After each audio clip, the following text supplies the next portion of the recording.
Thousands of entrepreneurs in India have set out to run social enterprises. These are for-profit businesses that are solving major issues around water, sanitation, financial inclusion, education, healthcare, the environment, and more. Theirs are sustainable businesses empowering citizens with dignity, with affordable products and services, as well as better livelihoods. These are things that will sustainably improve standards of living. In the last 14 years, just $1.6 billion have come in as investment for such enterprises. That's a meager number compared to the $10.7 billion invested in ventures in 2013 alone. And of the $1.6 billion, only 5% came from India. And in today's episode, you're about to meet an organization that is funding such entrepreneurs, more and more so with funds from within India. Intellecap's Impact Investment Network is bringing together a pool of high net worth Indians who can fund small Indian social enterprises and help them grow. Aditi Srivastava, the head of the network for India, joins me along with angel investor Nandan Maluste to share insights on why India investing in India is the need of the hour and how it can impact the country's future. How important is it for Indian social enterprises to be funded by Indians or from capital from within India? It's really key, and it should have already happened, but I think we're seeing it happen slowly now. See, the way the space has evolved, say over the last 5 to 10 years, there's a lot of capital that's been coming from the West. Right, so there's donor money, there's development financial institution money, there's government money coming from the UK government, from the Dutch government, and a lot of that money is sitting in a space where the ticket sizes, are very large. So they start from your 5 crores and up type of sizes. Mm-hmm. So there's actually a big gap. Say a startup is formed, the promoter puts in some money, then the friends and family put in some money, maybe he wins an award. And what if they just need like 50 lakhs or a crore? Exactly. And there's very little money in the middle. And so that's the reason that, we started approaching domestic individual investors like Nandan and, 50 other guys who are on our network. This is one thing which I'd like to say in that context, which is actually 2 things. One is that the total number of investors in India in equity is only about 10 or 11 million, which is minuscule. So there's a need, in fact, to create an investment climate in India anyway. And the other thing is that the philanthropy population is probably even smaller. They say that in the US, something like 2% of national income gets given in philanthropy. I recall somebody saying that about 0.1% in India happens. And I think the third and, very important point, I think for me from a personal sort of interest perspective, is that you opening up pockets of money, not just in the metros, but in, tier 2 cities as well. Your Lucknows and your Jaipurs and your Patnas, and where there's a lot of money sitting, but it's not doing and much. That could be really important for development. Absolutely. For the country as a whole. What is the potential, therefore, for, capital from India going into social enterprises in India? What do you think the size of the opportunity is, and what do you think, therefore, the amount of work involved is?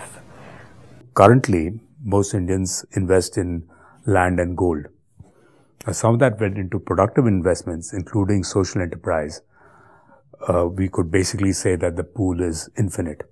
If you had 1% of regular H&I capital coming into this space, it could fund close to 1,000 enterprises today, easily. And these are sizable investments. Intellecap's Impact Investment Network, also known as I3N, was established in 2012. It was an effort to build a strong community of experienced angel investors who could provide equity of up to $1 million to early-stage social enterprises. Over the last 2 years, i3N has facilitated $1.7 million being invested in 7 social enterprises. The team now aims to facilitate around 30 million more in the next 5 years. Aditi, what is the kind of work that goes in at your end in bringing, looking at social enterprises, looking at what they need, and identifying high net worth individuals who are open to investing and creating the ecosystem, facilitating the conversation and making things happen, making things move? That's a really good question, and it's a very, very high touch model. So the work currently that goes in on our end, so we have a quarterly process of showing new and carefully vetted enterprises to our investors. And every quarter we're looking at about 120 new companies to shortlist about 5. And then after we choose those 5, we work with them to ideate gaps in the business models, create a pitch, sometimes even basic stuff like tell them what an investor expects, what do you need to highlight, how do you need to highlight the risks and challenges, and also what you need to ask for. Very often they don't know what to ask for. They'll only ask for money. Then on the investor end, actually, we have, forward thinkers and movers like Nandan, but then most of the people have never heard of impact investing, social enterprise before, and they get very confused when you tell them, you're doing something good, but you're also expecting a financial return. So a lot of investor education on how to think about that, and a lot of investor education on the sectors, because most of the investors that we're looking at have either been serial entrepreneurs or are coming from, they're top level executives at corporates. So either they have a technology background, so it's easy for them to think about technology, commerce, mobile businesses, or they have a financial background. Yeah. But when I'm telling you to invest in sanitation, how can you have a sanitation background? So then it's the job of our team, Intellecap has a research team as well, to produce good quality research that shows, what's happening in the sector, what are the opportunities, models, what are the challenges, and how to think of getting involved. Facilitating the due diligence, structuring the deal, negotiations, terms, all those concepts are foreign to a lot. There's a lot of education and facilitation required, awareness building at the first level. To support social startups in a variety of sectors, Intellecap has set up a virtual incubator at startupwave.co. The platform supports social startups across the country without needing them to be present at an incubation center and away from their markets. Now, apart from, domestic capital opening up, Indian money being made available for Indian businesses and ideas that can solve big problems in India, there must be other benefits to Indians who are successful, who have business expertise, getting involved with new businesses which are trying to make a big impact. Absolutely. What are your thoughts on that? So I actually think that it's a give and take.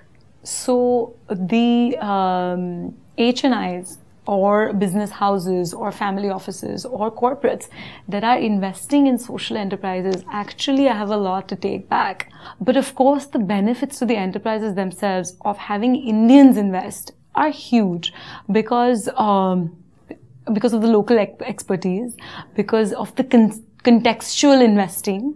If you're investing in lower income states, for example, Orissa, Bihar, Uttar Pradesh, there's a lot better understanding of the political environment. There's a lot better understanding of how the government works. So there's a ton of strategic benefits to both parties, actually. And I think it's these kind of investors that can eventually buy out these kind of enterprises, right? Because we're looking at it from an investing angle. We're thinking about consolidation, mergers. We're thinking about buyouts. We're thinking about exits. So, we haven't stopped thinking about how this space is going to grow, because more and more money will only come when people buy into the idea that the money is going to come back. Nandan Maluste is an investment banker turned industrial entrepreneur and angel investor. Through i3N, he invested in iCure, a social enterprise providing affordable healthcare in West Bengal and neighboring states. Here's Nandan sharing about his experience in investing in and providing mentoring to the team at iCure. Nandan, in the case of iCure, where you're an angel investor directly, has there been a role you've been able to play apart from the investment alone, apart from the financial aspect alone? Well, first of all, on the financial contribution, apart from the modest amount of money which I personally brought in, and incidentally a friend of mine matched the money I put in, I've also been able to bring in other investors or introduce the enterprise to other investors who are on the way in or have already come in. So I've played a typical angel investor. I sit on the board. Sujoy rings me up a couple of times a week on almost every important issue or decision he has before him. So I think the point is that this is something which every startup needs. Traditional startups in India were family startups, and you went to the elder of the family and said, what do you think of, whenever you needed to ask, and sometimes when he needed to hear. Usually it was a him. First generation entrepreneurs don't have that privilege. Their families are usually not in business. They don't quite figure out why their highly educated progeny are, risking their lives and careers.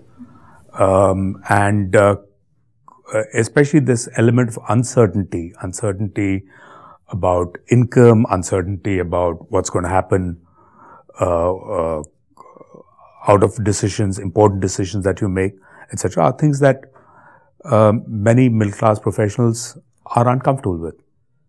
So it really helps to have somebody as a sounding board. Investors there who will also, I guess, cross over as mentors and advisors. Yep. Thank you so much for the insights on the topic, and Nandan, hope to see more and more individuals like you investing in this space, investing in social enterprises, and together hopefully we can all nurture a stronger ecosystem. Thank you so much. If you enjoyed that conversation, here's more.